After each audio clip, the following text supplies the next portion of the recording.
Hello, spooky friends. Welcome to another episode of Dairyland Frights, the paranormal podcast that covers everything spooky, creepy, and mysterious in the Midwest. My name is John. I'm here with my two co-hosts, Brooke and Megan. So, how you guys doing? Pretty good, John. I'm excited to tell a very sad story today. No. It'll be really interesting. I'm excited. It's gonna be good. And I am I'm very excited to hear a very sad story. Wait, do I need to get my tissues, ladies? Because... maybe just in case. Awesome. Also, on our last podcast, yes, we talked about Zach. We did. Megan's big story. So yeah, we're still waiting for some updates on that whole situation, but we'll keep you guys posted. So let's get right to it. Today, Brooke is going to tell us about the historical tragedy that happened right here in Wisconsin with a high death toll, but it's hardly ever talked about. Yes. Please, Brooke, I'd like to hear why. Yeah, I think this will be really interesting, and I'm interested to hear whether you guys have heard of this or if you know anything about this, but it's crazy to me. I didn't even personally know about this story until very recently when my dad was talking about it. I had heard the name of it, but I didn't really know like the impact that it had on the state and on like really kind of the course of history. So I'm very excited to get into it. It's going to be a little sad. It's a very big tragedy, but it'll be really interesting as well. So as you guys might know, the Chicago fire is a well-known tragedy which killed approximately 300 people. It destroyed roughly 3.3 square miles of downtown Chicago between October 8th and the 10th of 1871. The fire destroyed over 17,000 buildings and left 100,000 people homeless. Crazy, yeah. But what if because of the notoriety, many might assume that this is one of the most deadly fires in American history. And that's not entirely untrue. It is a very deadly fire. But what if I told you that the Great Chicago Fire was not even the most deadly fire in the upper Midwest, and it wasn't even the most deadly fire in the upper Midwest on October 8th of 1871? On the same day? Blowing. On the same day. No way. Mind blowing. Yes. The Peshtigo Fire happened in Wisconsin on October 8th of 1871, the exact same day as the Chicago Fire. And we will get into it, but it's crazy. It's honestly crazy. We'll get into the very, and it's not even there's more to it. You guys just wait till you guys hear about all this craziness, but nice. Crazy stuff. And we will get into the death toll and all of that. But I wanted to first shout out a couple sources that I use putting all this information together. Weather.gov. Interestingly, tons of information. Okay. The Peshtigo Fire Museum website. The City of Peshtigo website, and then the Great Peshtigo Fire, an eyewitness account by Peter Pernin. So we'll talk about Peter a couple times throughout this. But I'm just going to get right into it because we have a lot of interesting stuff to talk about. And yeah, I'm excited to tell you guys. So a little bit about the town of Peshtigo in 1871. The population at the time was around 2,000 people. It included a schoolhouse, which was pretty rare for the time. They were very proud of their schoolhouse. It had 2 churches, a bank, multiple factories. I think there were 2 main factories, and they both manufactured different like wood products. So wood was, timber, everything was such a huge part of the Peshtigo economy. So Peshtigo was set alongside the Peshtigo River in a heavily wooded area, making it a thriving town of loggers and one of the largest and most developed settlements in the area, actually, at the time. And settlement in the city actually began in the 1830s, and the first sawmill was built in 1836. So that's when logging just started becoming like more and more bustling around this time. The forest was, like I said, a huge part of the economy. Peshtigo at the time was actually surrounded by white pines, which we actually talked about white pines during the Hodag episode, our very first episode. Right. So this was kind of a similar time period where like the lumber industry was just thriving in Wisconsin. It was a huge part of the economy, one of the probably the biggest economy or industries in Wisconsin. So these white pines can grow 120 to 170 feet tall, and they can be about 6 feet wide. So they're huge trees. And I actually learned that one white pine can actually be produce enough wood to put to build like an entire house, just one tree. Whoa. Yeah, which is crazy. Nuts.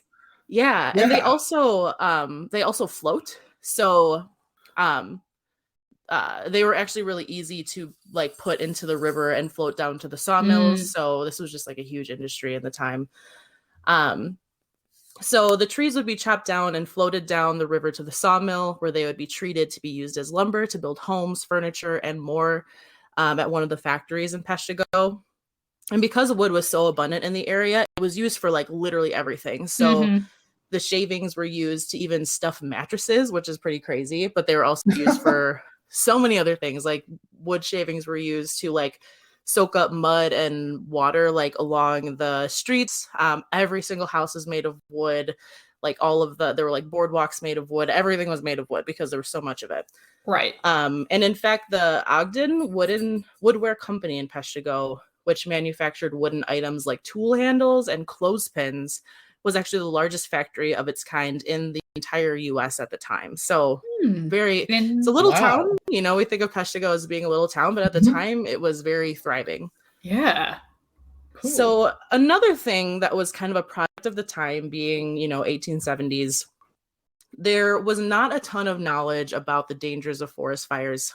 For one, like this area was not really like, you know, these drier areas in the South. This was a heavily wooded area that also had a lot of moisture. So they really didn't have to worry about it so much. Like they had small fires, but it wasn't anything that would like spread like crazy because usually the trees were very wet and things just didn't spread like crazy. So at the time, lumberjacks would actually burn leftover stumps and branches in the woods. Farmers would use fire to clear their fields. Railroad workers would use fire to clear debris from railroad routes. So they were using fire a ton, and they didn't even really think about, you know, the dangers of it. It was just kind of part of life. And something else that's kind of interesting is at this time, like fires could get so bad that the schoolhouse in Peshtigo would have to shut down due to like dense smoke and ash in the air. Wow. Yeah, and this was just normal. And then people would sometimes need to use lanterns during the day to navigate the town because there was so much ash in the air. That's great. Oh, that's normal. Yeah, it was just, they just thought it was totally normal. And ships would have to use like foghorns and compasses to navigate too because the smoke was so thick. So yeah, and it was just normal life in Peshtigo. Like they were like, it's another fire day, I guess. Yeah. So really crazy. So how would you guys feel if you had to leave school because of fire and ash regularly? Wow, that sounds intense. You know what? I'm just thinking, did everyone in this town have like a constant sore throat because they're always breathing in, like smoke all the time? They did. That was a huge issue, actually, is a lot of people would get sick from it. And they just like they were like, oh, well, you know, it's just people like were just not very risk averse at the time because like lumbering, lumberjacking, whatever, that was already a very risky, dangerous profession. So people were just kind of like used to being in danger all the time, I feel like, which is kind of crazy, but yeah, it was an issue. You know what the worst part is? Like I have a fire pit back of my house, and I'll sit in front of it, you know, like in a cool summer night, and I stink like wood and smoke. Can you imagine being like everyone smelling like that? Yeah, it's probably true. And remember, in the 1800s, ladies, and of course myself, they were always dressed with dresses and suits, and you know what I mean? So it wasn't like you put on your shorts and your flip-flops right and walk out, right? Or just hop in the shower. This is very true. Constant. How would you like that? Sitting next to your coworker and you're just just all reeking of bonfire. But they all reek. If they all reek, none of them. Maybe they can't. Maybe they can't even smell it. You get to a point where you're just like, hey Bill, hey George. Whatever. Right? It's crazy, but it really was just part of the culture back then, which is so interesting. But so kind of crazy. But on October 8th, moving on, October 8th of 1871, according to weather.gov, they actually had seen dense smoke.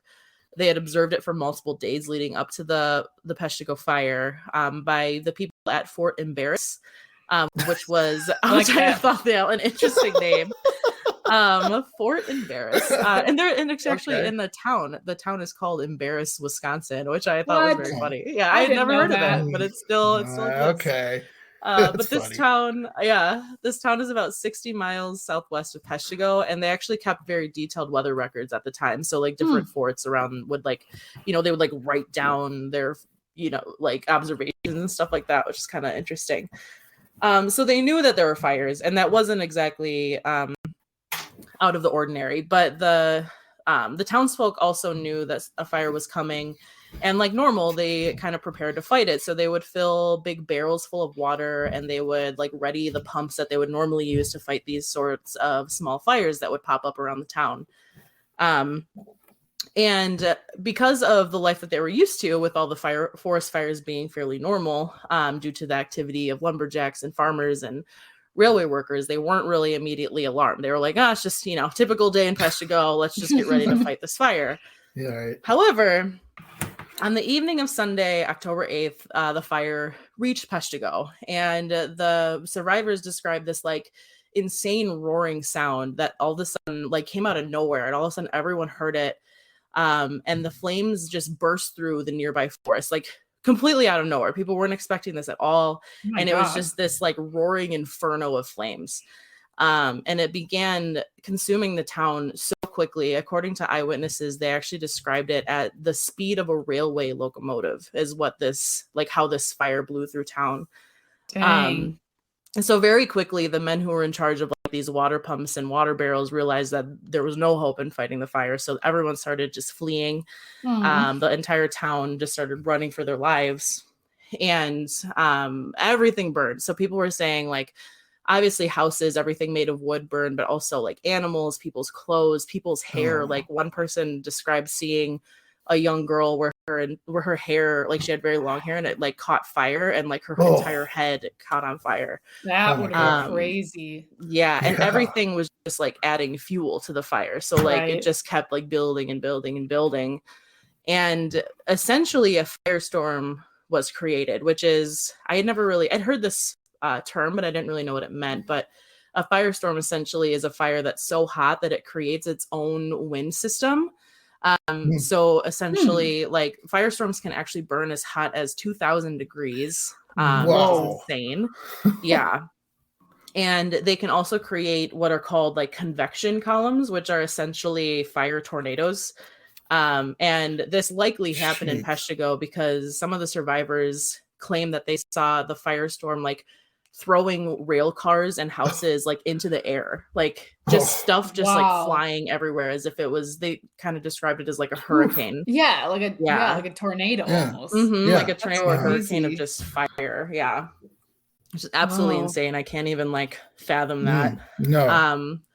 But as most people, and they kind of knew to do this because again they knew a little bit about how these fires went, most people ran for the Peshtigo River. So there's actually, the Peshtigo River runs right down the middle of town, which is what they would use to move the lumber down. So that river ran through town. So they all tried to run for the river and get to the other side, because they didn't think that the fire would cross the river, but it did. It jumped the river pretty easily, ended up burning both sides of the town. So then people just planned on staying in the water, thinking that that would save them. So according to Reverend Peter Pernin, who he has the most kind of long, well-constructed account of what happened. He was a survivor. He has a lot of firsthand stories. But he said, as a quote, "The flames darted over the river as fast as they did over land. The air was full of them, or rather the air itself was flame. Our heads were constantly in danger." And he said that it was only by throwing water over their faces and heads constantly and splashing water continually that they were able to keep the flames at bay. And then also some people had taken stuff from their homes, quilts and mattresses, to try to save them. So they were grabbing the quilts, hiding underneath them, but they had to completely submerge them seconds, because otherwise they would like dry up and disintegrate. So they were like pretty much like bobbing in and out of the water just constantly. And actually, if people didn't die from like burning to the fire, a lot of people actually ended up drowning or dying of hypothermia because it was October, so it was pretty cold out. So the river water was actually only 40 degrees. It's terrible. Yeah, and I think I have it in my outline somewhere, but they ended up having to stay in the water for about 6 hours. So it was a long period of time. Yeah, to stay in that super cold water. So some people did not even make it, even if they made it to the river. So I wanted to mention a couple personal stories. These are a little dark, but I feel like sometimes it's hard to like empathize really with people who lived so long ago, because life was so different that it just seems so like disconnected. So I wanted to mention like some firsthand accounts just to like give a little bit more context for like how people felt during that time.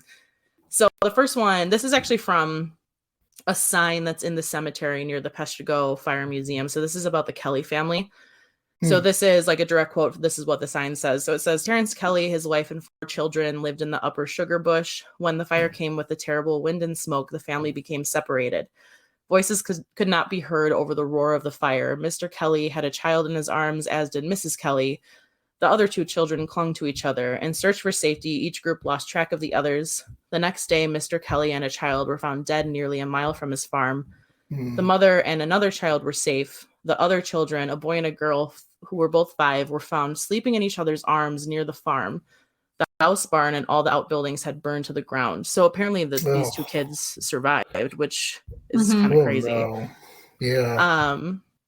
Another survivor, this is Anna Korstad Iverson, and I believe she's actually from like Norway or something, like a Scandinavian country. Sure. So she said, we sat on a raft covered with a feather bed, my mother holding me and my father spilling water over the 3 of us as fast as he could so our clothing would not catch fire.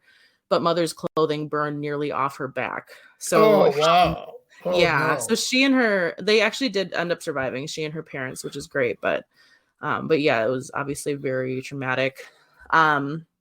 Wesley Duckett was another survivor. So he said, when balls of fire started coming down from the sky, my mother and father took us to the spring and wrapped us in wet quilts. Again, these wet quilts like seem to have saved a lot of people, like which is great that people kind of knew what to do. But he also said, my mother and father were temporarily blind, which we will see come up again. This is a common occurrence as well. I went to see Mrs. Reinhardt, our neighbor, and I found her dead, he recalled. I liked her a lot, and that really hurt me. Her shawl had not completely burned, so I took the corner that was left and kept it with me for many years. Very touching. Wow. Yeah. And then this was really interesting too. So this is actually a letter written by Martha Newberry Kuhn to her sister-in-law, Mary. This was written 2 days after the fire, so October 10th. And in her letter, George, she'll talk about George, that is Martha's husband. So the person who's writing it, George is her husband. And then Charlie is her brother. And then Grace is Charlie's wife, so her sister-in-law. So those are the people she's talking about. And then she's writing to her other sister-in-law. So she said, dear, and I clipped out some parts of this. So this isn't 100% what it says, but there's like the most kind of crazy parts. But she said, dear sister, I have bad news to tell. Charlie and his 2 little boys are gone. Oh, what a horrible death. I know. There was a tornado of fire swept over the farming district and the Peshtigo village. It came on us very suddenly. Charlie and his family started to flee. They got about a half mile from home when they went into a little pool of water. Charlie had the 2 children and some things he was trying to save. He passed through the water, thinking to get farther away from the fire. Oh, Mary, it was truly a night of horror. It rained fire. The air was on fire. Some thought the last day had come. Mary, my father, 4 brothers, 2 sisters-in-law, and 5 of their children, 2 of Grace's, and 3 of Brother Walter's passed away. Like all those people in her life. Like, insane. She said, dear Mary, we are almost crazy. One can hardly keep one's senses together to write you anything. George went over to see if he could find their bodies. He found Charlie and the children. Charlie and Jesse were lying on their faces, and Frankie was sitting down by a stump with his hands up to his face. Poor little ones. Grace counted 89 dead bodies within the space of a half a mile. Oh, Mary, Grace has no clothes. I either. Our eyes were all burned, but we are better now. George, Eddie, and I were saved by fleeing to the river. Oh my goodness. Yeah, just crazy. Like, imagine that many people in your family, like, passing away. Like, it was like half of her family, at least. Like, 4 of her brothers. Just absolutely insane. And just really quickly, remember, people didn't have cell phones, the internet, or next day air. So this would take, if you're lucky, maybe close to a month to get to someone. Yeah. So imagine if you hear, I don't know, rumors there's a fire, and you're thinking, like, you don't know. Oh, well, I don't know if they're alive, and then you get this letter. How devastating would that be? Oh, yeah, it's terrible. Exactly. Yeah. Yeah, and I'll mention it a little later too, but like their communication systems were like very delayed and down, obviously too. So it probably took even longer than that. It was just a very awful situation. So, like I mentioned, after 6 hours, the fire had died down, so the people who were in the water were able to come out. Yeah, 6 hours. God, that's a long time. And it was like the evening too, so it was kind of like the middle of the night, I believe, when everything had died down. So. The only people who ended up surviving were the people who made it to the river and who didn't, die of other causes, or to a marshy area that was located at the south of the town. In other areas too, something kind of interesting is some people actually survived by taking, like, quote unquote shelter in fully plowed farm fields, because then if they were out of the trees, the fire couldn't really like pass by it, which is really interesting. But yeah, so altogether, in the aftermath, the fire consumed approximately 1.5 million acres, or 1,875 square miles, and ended an estimated of 1,200 to 2,400 lives. Wow. Absolutely insane. Including 800 just in the town of Peshtigo, but the fire also consumed an estimated 16 other small villages and communities kind of in the vicinity. So they think, I think there's a sign in Peshtigo that says like 1,700 is their best like guess, but it definitely could be more. It's hard for them to tell. So the fire decimated every building in Peshtigo and beyond. It melted metal. Some said it turned sand into glass. Wow, that'd be really hot. Yeah, that's really hot. Insanely hot. Yeah. And obviously, like, animals and livestock and all of their food supply were completely wiped out. And the exact number of lives, it's actually interesting. It's unknown because the fire itself destroyed the town records and burnt. So, like, they didn't have the records of everyone who was living there. So they kind of had to guess. And also, it burnt people so badly that some bodies were never recovered. In fact, I looked this up. So, like, a cremation oven, the normal temperature that it would reach would be 1,800 to 2,000 degrees. So it's definitely possible that some people were like completely incinerated in the firestorm, because the firestorm can also get up to 2,000 degrees. So sometimes it's like so gruesome and like dark to think about, but there were people who said that at times they didn't know if like something was a body, other than the fact that like there would be like a melted belt buckle or like a watch, and that was like the only way they would even know if it had been like a human, which is absolutely insane. Yeah, it's insane. Yeah, yes, it is.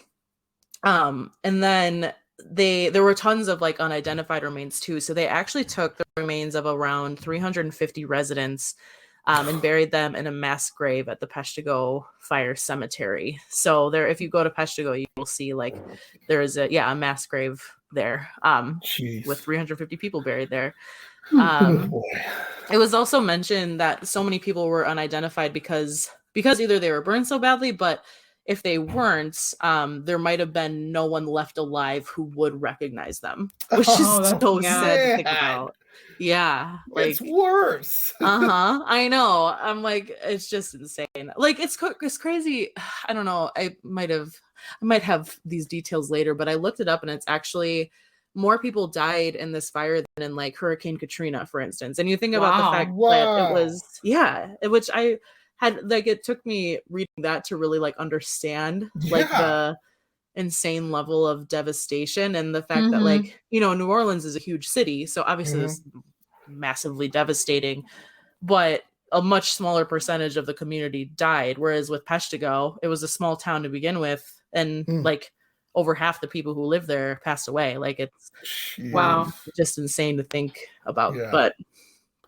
But yeah, like I mentioned before, because the communication systems were completely wiped out, it took like days to get the help that the town needed. So survivors in a lot of cases had to actually walk on foot to towns that were miles away to tell them what had happened and that they needed help.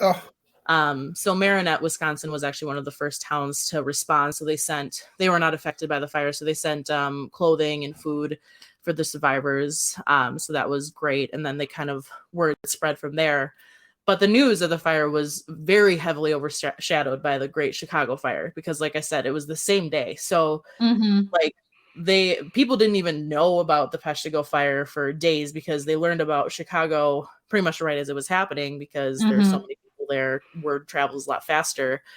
So like days later, finally, when it was understood that many more people had died in Peshtigo, some of the train cars that were actually on their way to help Chicago were rerouted to Peshtigo. Oh, that's good. Yeah, so that was good, but it was like days late. So yeah, it was kind of like, oh, thanks, guys. Like, yeah, thanks for nothing. Yeah. Like literally, what, like, I don't know, like 6-7 times the number of people died in Peshtigo. It's crazy. So yeah, like I said, very few people have actually heard of this fire at all. Even as someone who was born and raised in Wisconsin, like I had heard the name, the Peshtigo fire, like I knew it was a thing, but I had no idea like what the cost was or anything like that until my dad told me. He was like, did you know that the deadliest fire in US history happened in Wisconsin? And I was like, that can't be true. But sure enough, I have to be honest, I knew about the fire too, but since it's Chicago, because they're a bunch of fibs, they have to get top billing, even though, you know, what you're talking about, I've kind of read about it, and I'm like, are you kidding me? I mean, this wiped out an entire town. Yeah. You know. Yeah, multiple towns, really. And it's kind of sad, because it feels like almost like the property loss is more important to people than the actual lives, which is kind of, that's insane to me. Yeah, like obviously the Chicago fire was still really bad. It displaced, like 100,000 people, but most people still survived, at least. So yes. Yeah. But yeah, so something else I wanted to mention, because I learned about this and I was like, what the actual hell, honestly. So we talked about, WTF. I literally have it in my outline as WTF is going on. We just talked about the Peshtigo fire. We mentioned the Great Chicago Fire. But what if I told you there were even more fires occurring in the Midwest on that day? Yeah, same day. What October is 8th, up with October 8th? I know. This is a bummer podcast. I know, but it's so crazy. I was looking up like what astrological things are happening on this day. I don't know enough about astrology to really give any insight into that. But I was just like, what could possibly be happening? Because there were 2 other fires in Michigan actually on that same day. So there was the Port Huron fire, which started on October 8th in Michigan, which was one of a series of fires known as the Great Michigan Fire, and burned multiple cities, including White Rock and Port Huron, and much of the countryside that's in like the Thumb region of Michigan. In total, another like 1.2 million acres burned. So a huge fire. Yeah. In that one, I believe only like 50 people died. So still that's still a lot of people. Yeah. But then on the same day in Michigan, another fire burned the cities of Holland and Manistee, Michigan. Megan and I were actually just there like 2 days ago. Yes, we were. But in total, in those fires, about 250 people died. Wow. And in these fires in Michigan. So that means like in absolute total, at least 2,000 people died to various forest fires in the Midwest, just in this like 2-day span of time. But it was likely closer to 3,000, possibly even more. Wow. So it's just crazy. Like it's just crazy to me how that all happened on the same day. But so I wanted to do a lot of digging into how this even happened, because it was just so bizarre to me. That's why that's where the weather.gov website comes in. weather.gov. Yeah, so they have a lot of good information about this. So The actual cause of many of these fires is not really known. So people claim everything from like meteor strikes to lightning storms to, in the Great Chicago Fires case, people say a cow kicked over a lantern, which is not necessarily true. Most people do not actually think this is true. It's just like the pop culture accepted whatever. But realistically, like when weather conditions are the way that they were, like anything could have caused it. So what we do know is that the weather conditions across the region during the summer and fall of 1871 were incredibly dry. So circumstances were very conducive to large and fast spreading fires. And again, people just weren't used to that. So they didn't really take precautions. In fact, records show that there hadn't been a like significant rainstorm in the area really in all the Midwest since like mid-July of 1871. So it was and again, dry. This was October. So yeah, it was months of like barely any rain. And there was no rainfall at all in Peshtigo for 11 weeks, which is again, very unusual for the time. So things were very, very dry. Also, logging and clearing of land for agriculture and local industry contributed to the fast spread of the fire because people, they just like discarded the timber kind of without caution. So there was just like, you know, dead trees everywhere that they had, you know, been logging and everything that they weren't discarding of properly. And then there was also a general ignorance and indifference toward the population of like the Peshtigo area specifically and Michigan, which contributed to a lack of prompt emergency services. But I mean, either way, I think, you know, even with proper emergency services, like at the point that the fire had gotten to, I don't think there was any stopping it. But but in addition, and this I think is like the key to why it was like this day in particular. So there was a strong autumn storm system occurring in the area on October 8th specifically due to like a colliding hot and cold front from the north and south. And there was like a 40-degree difference in temperature variation. So this produced very strong southwesterly, quote unquote, hurricane force winds across the Central Plains. They said that there were like 100-mile-an-hour winds like pretty much across this entire area, which is crazy. Yeah, so the winds combined with the dryness really led to any small fires, which were fairly normal, being very quickly and easily turned into larger fires and spreading very rapidly. So normally, like there would be small fires popping up fairly frequently, but this day specifically, it was like, no, if there's a small fire, it's going to become a gigantic fire. So October 8th was specifically very windy. It's still strange that it all happened on the exact same day. Like it's strange no matter what, but but luckily the fires of these days across the Midwest were a huge wake-up call that led to a ton of changes in how we prevent forest fires to this day. So like properly discarding of wood that's, you know, not going to be used. They're not burning stumps and branches in the woods anymore. And just like taking extra precautions when it's a specifically dry year, things like that, and having more. Obviously, now we have communication systems, so people know when things are coming as well. So like likely nothing like this will ever happen again. Hope not.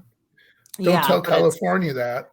I know. Yeah. Well, it was crazy to me too that with all the California fires, that still this one in Wisconsin was the most deadly. Like, just kind of insane, but. So what's really interesting about all of this is it was really hard to get a grasp on everything, right? Because this was so long ago, but so devastating and destroyed so much and everything. And the closest we can is like to California. So my father-in-law lived in California when some of the biggest fires were happening. And this is like how silly we are nowadays. So it went to LA. And of course, people in LA can't have smoke. So everyone just stayed inside and they closed everything down. And everybody was like, look at that big fire and it's ruining our lives. Somebody should do something about it. And, and then it keeps happening again. And you can, if you want just a brief glimpse into what this might kind of be like, go on YouTube and Google fires and like people driving through them. Oh my gosh, those are crazy videos. Just crazy. Imagine you're a person and you have your two little kids and your grandpa and grandma and whatever, right? And you're trying to get through that. So again, I highly recommend do that and give a really good sense of what Brooke is talking about here. And you would be like, no, thank you. Yeah. Let's give money to the fire department so they can fight these things, right? Mm-hmm. So yeah, exactly. My goodness. It's just absolutely insane. Another crazy thing, and I didn't write this in my outline, so I don't have like specifics, but I read it briefly somewhere. I read that in World War II, they actually did a bunch of research into the Peshtigo fire and trying to understand the exact conditions and how it happened.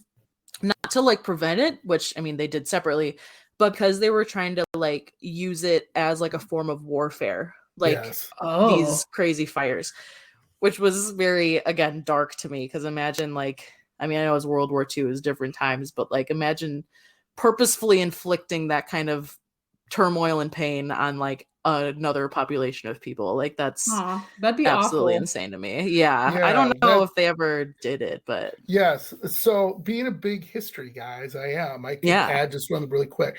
So the soldiers would have flamethrowers, and what they would do is they would go up to the bunkers of these German or Japanese, and they would just light it up.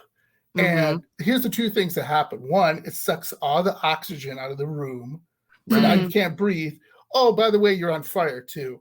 So you run out, and this special type of what they developed, kind of like a napalm, which would cling to your skin so you couldn't wash it off. And if you did try to wash it off, it would get worse. Yeah. Ugh, and then they would also do it in tanks where someone would jump on top of a tank, light it up, suck all the oxygen out of there. The guys would run out. They can't breathe. They're on fire. Then they would shoot them. So, thank you, crazy. Human society, for taking something so tragic and making it worse. Yeah, right? Literally. That's what we're best at, though, right? Yeah, we're good at that. Just insane. Yeah. But yeah, so very bad. But we love hauntings. So I did, I couldn't not put this in there. I wanted to focus mostly on like the story and the, all the personal stories, but there is some interesting paranormal intrigue about this whole situation. So today, this is according to Wisconsin Frights, but I see this pop up a lot. But visitors of Peshtigo report hearing like ghostly voices and seeing apparitions kind of all around the town, but especially in the museum, and they smell smoke while at the museum. And one person even reported having seen the museum engulfed in phantom flames. Oh, wow. And it's actually interesting because I was going to mention this a little later, but the museum itself is actually in the exact spot where a church was that burned down during the fire, and they like rebuilt it, and then it like burned down again. I'll mention this later because I want to get the details right. But sure. But yeah, so the museum itself, it would kind of make sense, the phantom flames thing, because it was, right where building had previously burned 2 times, it turns out. So yeah, it's definitely, I couldn't find like super specific stories, but it seems like kind of just normal occurrences that people have in the city of Peshtigo, and it kind of makes sense. I think about how awful it was. But this was a little out there. According to Wisconsinology, witnesses to the fire from back in the 1800s, from Outagamie, Brown, and Manitowoc, reportedly witnessed a demon boy riding a black stag with massive horns spreading fire as he rode the countryside. That is the coolest thing ever. I want to see that. The Wisconsin demon boy. Can you imagine? Riding a black stag. That is so metal. I'm just going to... Somebody make a picture of this. Send it to like dairylandfrights@gmail.com. I will pay you. Right? It sounds pretty crazy. Sounds like a metal album cover for sure. Absolutely. Yeah. And then this one was really weird to me. So this actually came from Father Pernin, who provided like a ton of eyewitness accounts from the fire itself. So he said survivors were apparently reporting seeing a black object similar to a balloon in the sky on the day of the fire, rapidly revolving in the air and streaming rivulets of fire in all directions. What? And it was like moving toward a house. Yeah. Which it seemed to, according to him, it seemed to single this one house out for destruction. Okay. And then the balloon like burst, according to Father Pernin, which is kind of insane. But at the same time, I'm like, well, what they were probably seeing was one of those like fire tornadoes. Correct. Yeah. And like, you know, they were maybe like kind of, I don't know, maybe the top of the tornado looked like some kind of black object, because that's what it kind of sounds like to me. But just like the the description of it, I was like, what? Like, that's insane. But wow. But yeah, I'm sure like in the chaos of everything, people were just kind of seeing crazy things, I'm sure. So yeah, so there's just a couple paranormal intriguing things about the story. But wanted to talk a little bit about Peshtigo today, because it has the lumber industry was never able to make a comeback, which makes sense. Because there were not really any trees left. And as we know, actually, even the white pines in general are not as prominent in Wisconsin anymore, because they were so like over chopped, overfelled back in the day. But Peshtigo did rebuild and is now known by some as the city rebuilt from ash, which is cool. The current population is about 3,400 people as of the 2020 census, and it's about 3 square miles is the area of the city. So it's cool. They're back and they're doing their thing. And then there is also the Peshtigo Fire Museum. So I really want to go to this. It looks pretty cool. It's not a huge museum by any means, but it's it has a lot of like artifacts and, again, firsthand accounts. And it's right next to the cemetery too, where they buried those 350 people in a mass grave. So the museum is located actually on the site where the St. Mary's Catholic Church stood before the fire. And then oddly, after the fire, a new church was built across the river for the people of Peshtigo. And then they, after that, built a second Catholic church on the St. Mary's site. But that church actually burned down again in 1927 and was rebuilt somewhere else. So the new church that was across the river moved back to the St. Mary's site. And that structure was converted to the museum in 1963. So a little convoluted, but but kind of interesting. So that museum is right where, you know, one of the buildings that burned was located. Another thing is the Peshtigo Fire Museum is actually on the National Register of Historic Places, which is cool. They host storytelling sessions, exhibits of artifacts from the fire, displays of lifestyle at the time in 1871. And the Peshtigo Fire Cemetery, where the mass grave is right next to the museum. And there's actually a memorial marker there that was constructed by the town in 1951. And it was actually the first official state historical marker in the state of Wisconsin, which is kind of cool. That's cool. Nice. Yeah.